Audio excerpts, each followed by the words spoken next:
Hey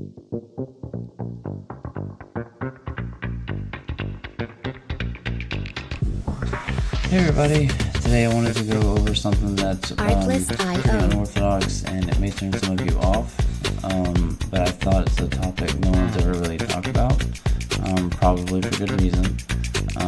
If this episode doesn't agree with you, then please feel free to skip ahead or skip around and find an episode that suits you a little bit better.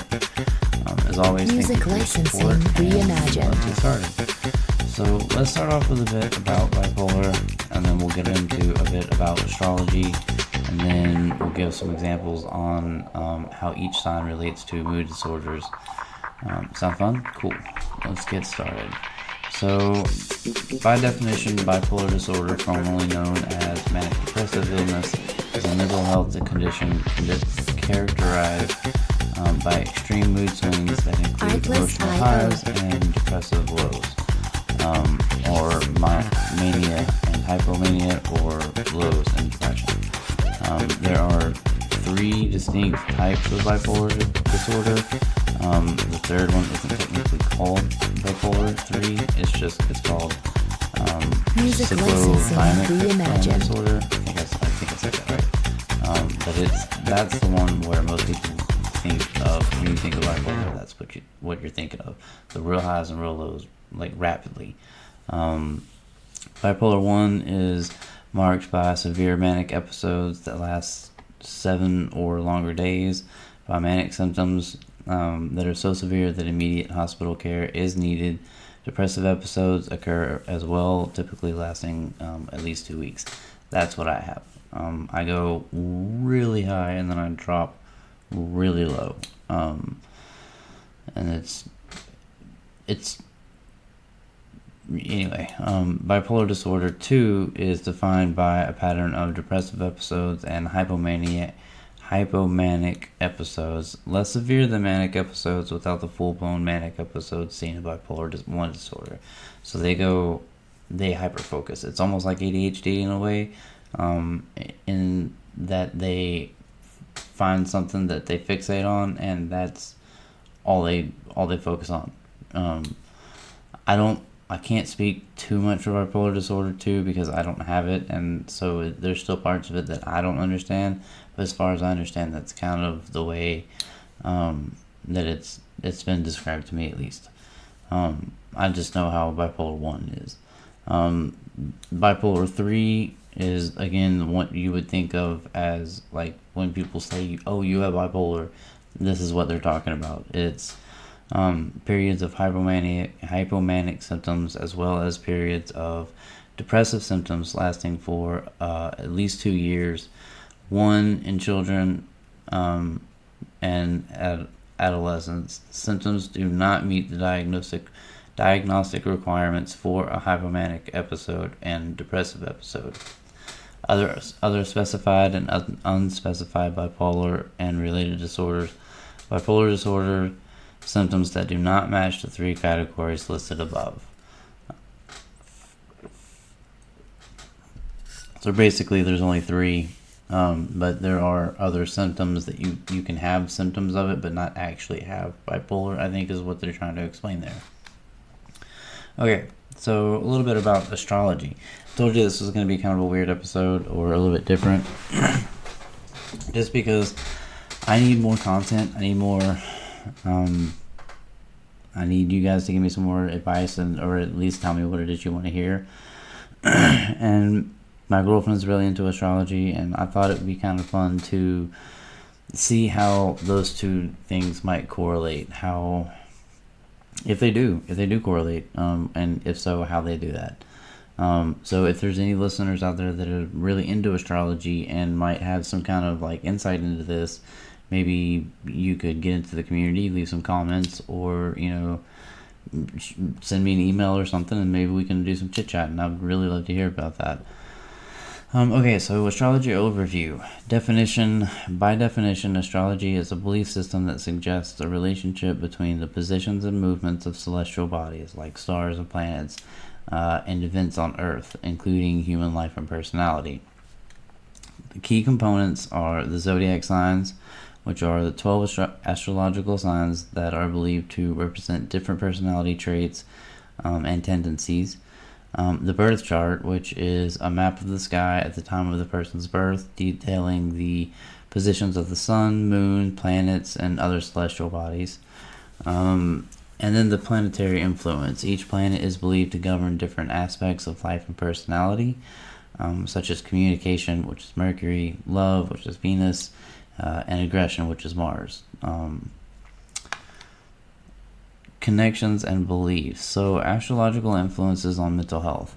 This is where I really wanted to see what I could find that linked the two together. So astrological influences on mental health. Some astrologers believe that the positions of planets at the time of birth can predispose individuals to certain mental health conditions, including bipolar disorder.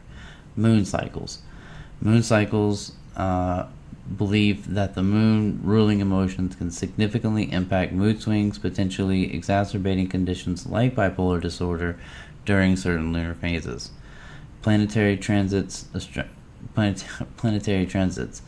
Astrologers may analyze how current positions of planets or transits influence an individual's birth chart, suggesting periods of increased emotional instability or mental health challenges.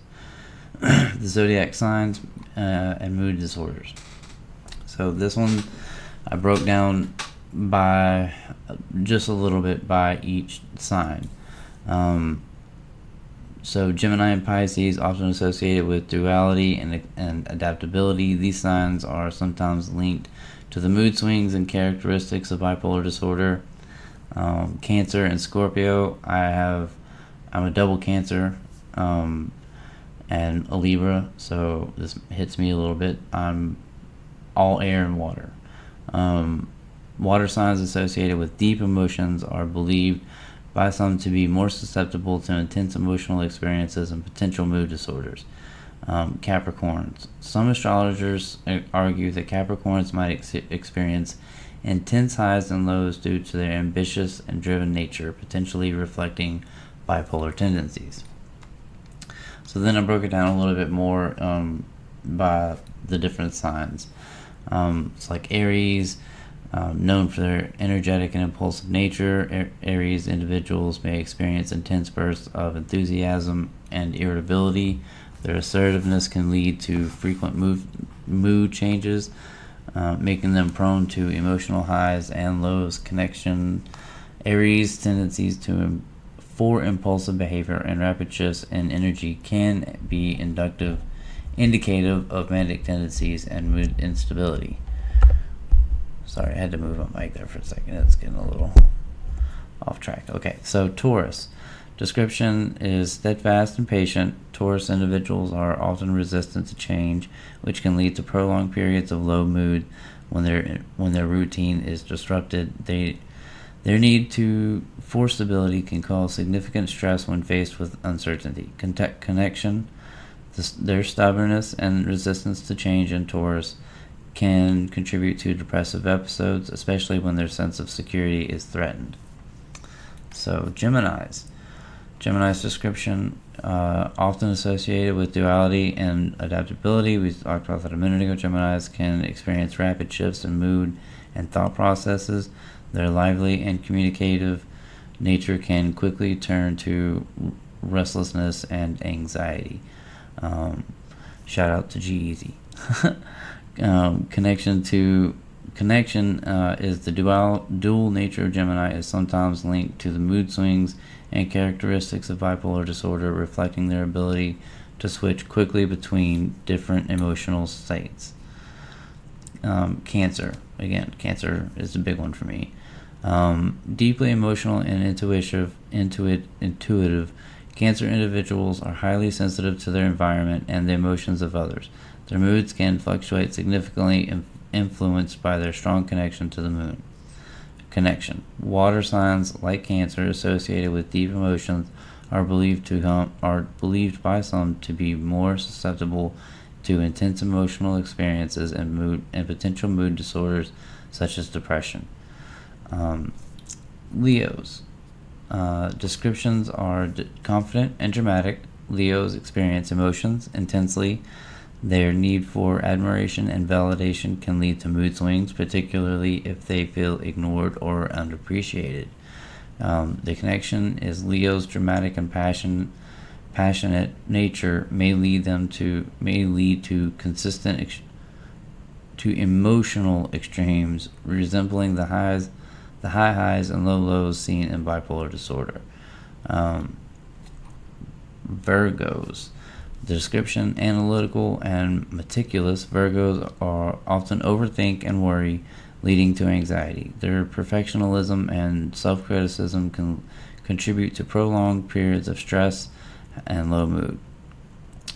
Connection is Virgo's tendencies to overthink and strive for perfection can result in anxiety disorders and depressive episodes when they feel they are not meeting their own high standards. Libra, that's me. That's my main.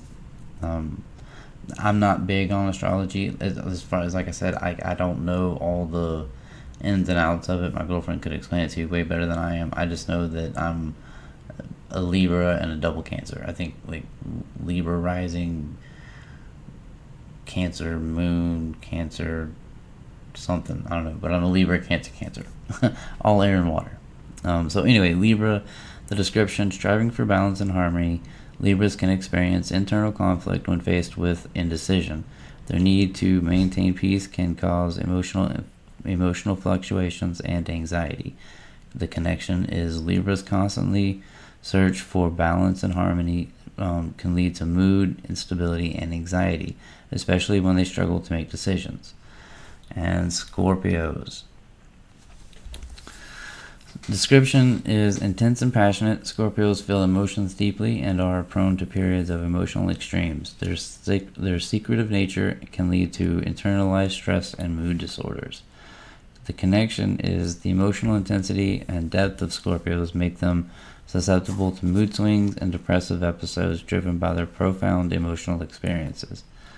Bear with me, guys, there's just a few more. Sagittarius. Description: adventurous and optimistic. Sagittarius can often experience high energy and enthusiasm. However, their tendency to govern or to overcommit and seek constant excitement can lead to periods of burnout and low period. Sorry, excuse me, guys, I'm a little rusty. It's been a couple weeks. Connection: their adventurous spirit of Sagittarius can lead to emotional highs when exploring new ideas and lows when reality sets in, potentially contributing to mood instability. Capricorns. Hang on. Descriptions for Capricorns are ambitious, disciplined. Capricorns are driven by their goals and high expectations. Their self-critical nature and fear of failure can lead to significant stress and mood swings. Connection is some astrologers argue that Capricorns might experience intense highs and lows due to their ambition and driven nature, potentially reflecting bipolar tendencies. Aquarius. Description is innovative and eccentric. Aquarians often feel misunderstood, leading to periods of isolation and mood instability. Their unique perspective can cause emotional highs and lows. The connection: the eccentric and detached nature of Aquarius can result in mood instability and depression, particularly when they feel isolated or unappreciated. For Pisces, which I have been with more Pisces than I care to count. In fact, my current spouse is a Pisces, but the only one I've actually got along with, which is, I don't know, just a little sidebar. But anyway, the description is they are empathetic and imaginative. Pisceans are highly sensitive to their surroundings and the emotions of others. Their tendencies to escape reality and can exacerbate mood disorders such as depression and anxiety. Their connection is water signs like Pisces, with their deep emotional sensitivity, are more susceptible to mood disorders, experiencing intense emotional highs and lows. So, I didn't know any of that. I thought that was kind of interesting, and again, just something, we're just having fun on this episode. Astrology and mental health practices. Therapeutic astrology. Some practitioners incorporate astrological insights into therapy to help individuals understand and manage their emotional and mental health better. Personal insights and reflection. Astrology may offer a framework for individuals to reflect on their emotional patterns and behaviors, providing a sense of understanding and coping mechanisms for those with bipolar disorder. So here comes the criticism and scientific perspective. Lack of empirical evidence. There's always a lack of it. Mainstream science and psychology do not support astrology as a valid tool for diagnosing or treating mental health conditions, including bipolar disorder. That I kind of agree with. I think that you should definitely seek medical professional help if you think that you have a mental health disorder. The placebo effect. Any benefits derived from astrological practices are often attributed to the placebo effect, or a belief in the system may provide psychological comfort or a sense of control. Risk of misinformation. Not the news kind, but a different kind. Risk of misinformation. Relying on astrology for mental health guidance can lead to neglect of evidence-based treatments and potentially exacerbate mental health issues. So maybe that is a little more political than I thought. Anyway, personal and cultural beliefs. Personal belief systems. For some, astrology provides a valuable framework for understanding themselves and their mental health, offering comfort and a sense of order. The cultural significance. In various cultures, astrology is an integral part of understanding human behavior and life events, influencing how mental health is perceived and addressed. By understanding both bipolar disorder and astrology, individuals can explore how these systems might intersect in their personal lives while maintaining a balanced approach that considers both scientific and personal belief systems. So there you have it, guys. That is everything that I could kind of come up with on sort of a short notice. I wanted to get at least an episode out because it's been a while. It's also, I had to wait for everybody to go to bed so that I could kind of sneak in here and get this done, because my office is now in the living room, which is fine. It just have to be kind of quiet whenever I record, or wait till no one's home. Anyway, I hope this episode helped you. I hope you thought it was fun.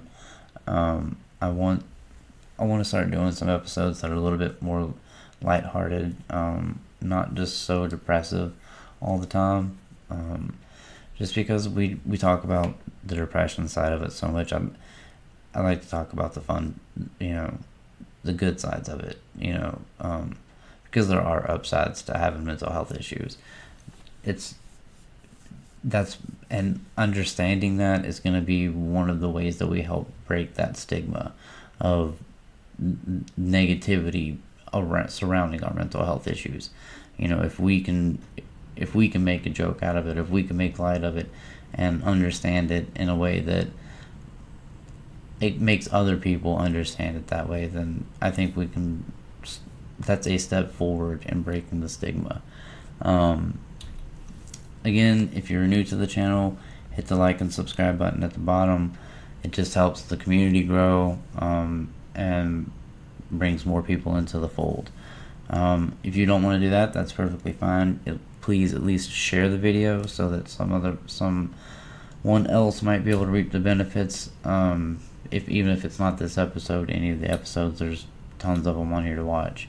I feel like I'm kind of rambling at this point, so I'm gonna get on up off of here. Again, I just want to say thank you so much from the bottom of my heart, how much it means to me that you guys have reached out, in support of my brother passing away and support of everything else that I've been going through in my life. I can't thank you enough, and you really mean the world to me. And with that being said, just remember, you don't have to sit in the dark alone.